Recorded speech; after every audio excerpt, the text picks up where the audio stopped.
Hi guys, hello everyone. Good evening to all of you guys. Yes. Guys, time is 10:48 na. So, actually guys, inaantok na ako. Pero, storyan muna tayo. Storytelling muna tayo. Guys, naniniwala pala ako sa kasabihan na kapag lahat ng mga anak mo, mga dalaga na may mga sari-sarili na silang mga pinupuntahan, so kaya ang nanay at tatay ang maiwan sa bahay. So eto na nga ngayon. Dati hindi ako guys naniniwala. Dati iniisip ko lang, pag nag-uusap sila, sabi niya kapag malaki na yung mga anak mo, nako maiiwan ka na sa bahay. Ako lang, okay, ganun. Ngayon, dumating ako 6 o'clock, mahigit, kasi galing ako ng work. Pagdating ko, wala akong nadatnan dahil ang mga anak ko, nasa labas lahat sila. May mga pinuntahan sila. May mga banding ng mga barkada nila. So, kaya ako, kahit antok na ako, hindi pa ako makatulog kasi hinihintay ko pa yung anak ko ba. So, hinihintay ko pa na dumating silang tatlo. Diba? Saan ka pa? Ang mami naghihintay na dumating bago ako matulog. Kailangan andito na lahat sila. So, saka na ako matulog. Even though na inaantok na ako, pero hintayin ko pa sila na dumating. So, kaya ang nanay, ito, paantok-antok na. Galing ako naligo, kaya inaantok na tuloy ako. Pero kailangan kong hintayin, kaya wala pa sila. So, nakakatuwa lang ba na dati, mga maliit pa sila, iniisip ko ba? Noon, maliit pa sila, sa mga alaga ko pa sila. Ngayon, may mga sari-sarili na silang, lakad. So, kaya sabi ko, pag nag-asawa na silang lahat, so ako na lang at ang tatay niya maiwan. Ang tatay niya, kanina patulog na sa kanyang kwarto. So, ako naman, gising pa kasi naantay ko pa nga ang tatlo kong anak. Diba, saan ka pa? Nakakatawa lang talaga na kumbaga. Sobrang saya ko and thanks God kasi napalaki ko na silang lahat-lahat. Pwede na sila magtrabaho kung gugustuhin, pero ang aking pangalawa is gusto ko muna siyang mag-aral ng college. So yung isa ko naman is tapos na.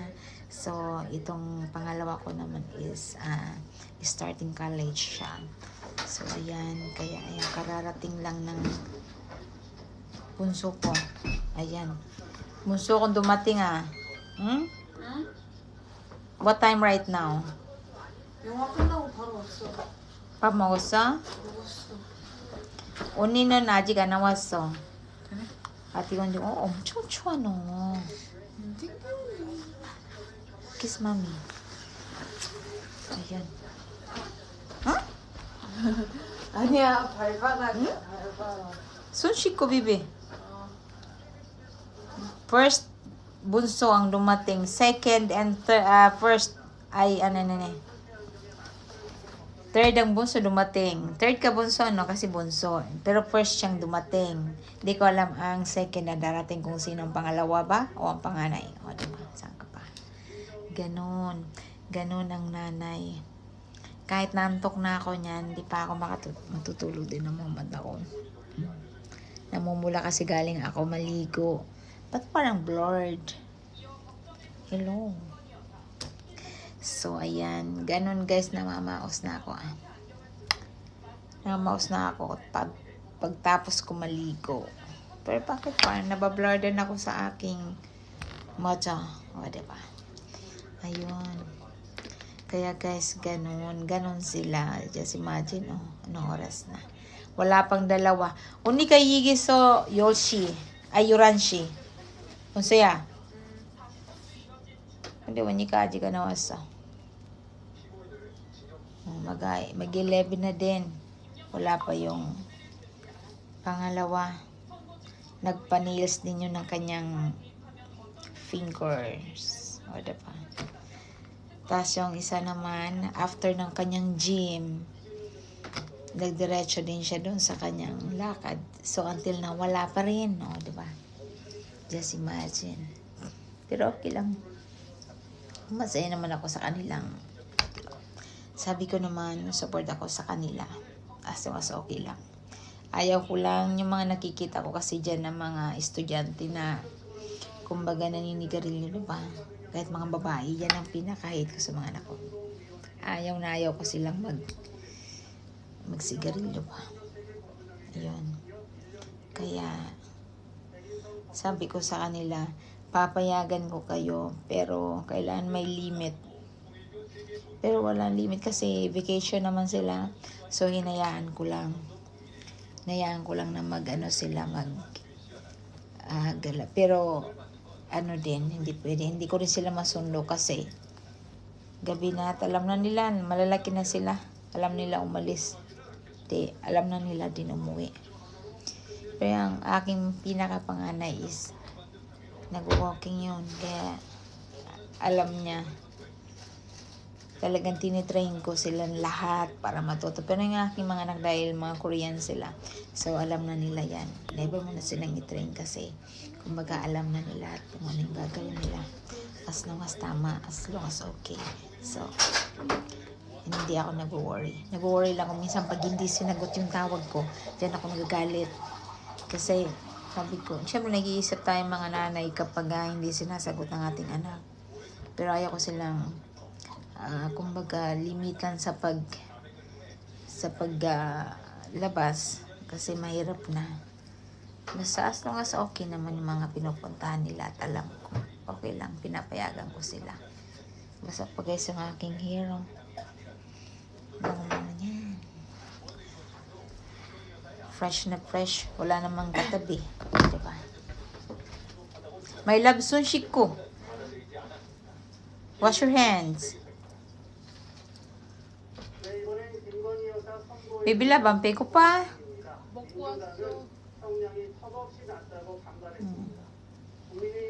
Ayan. Kaya, ganun ako guys. Ganun ako sa aking mga anak. Syempre mga anak ko yun, love na love ko silang lahat. At guys, dahil di ba tatlo sila, isang love ko niyan is a fair. Ate, nilita mo Oh. 언제가? 지금 올 거야. 아까 저기 운동 갔어 있잖아, 아디기미가.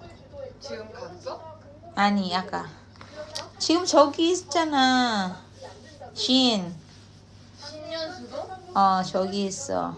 누구랑? 혼자. 근데 자기 잘해. Sabi ko, yung aking pinakapanganay, mag-isa siya nag-gym. Then after, dahil nga busy ako, so nagpunta siya, kumain siya sa labas. And gusto niyang kumain siya. Sabi ko, kumain siya. And then, nandun siya sa, basta, dami ang pinuntahan. May, siyang pinupuntahan na pag gusto ng song, mag-request lang, mag-write siya, tapos mag-request siya. Ginagawa niya yan. Just imagine, kami noon, hindi namin naranasan yun. Pero alam ng anak ko, talo pa ako. Pero, siya, laking Pilipinas siya. Pero, galing niya dito na. Ngayon, na siya eh. Hindi na mawawala. Alam niya umalis, alam din niya bumalik kahit di ko siya sunduin. Ganun. Tapos ito naman yung aking pangalawa.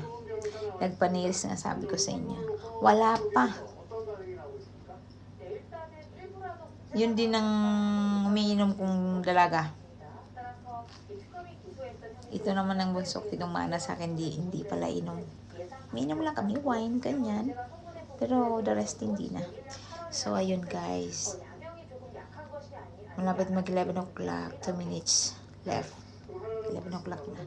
Wala pa rin. So, antayin ko hanggang dumating. Then after, matutulog ako. Pero patutuyuin ko pag isang buko kasi basa pa. Fresh na fresh yarn. Walang kasiping, walang katabeo, diba? Ganun talaga. Diba? Ganun talaga ang life. At least masaya ako ang aking asawa. Maya Bibi, he's sleeping na. So ako naman, later, I will go na. Ayan guys, thank you so much.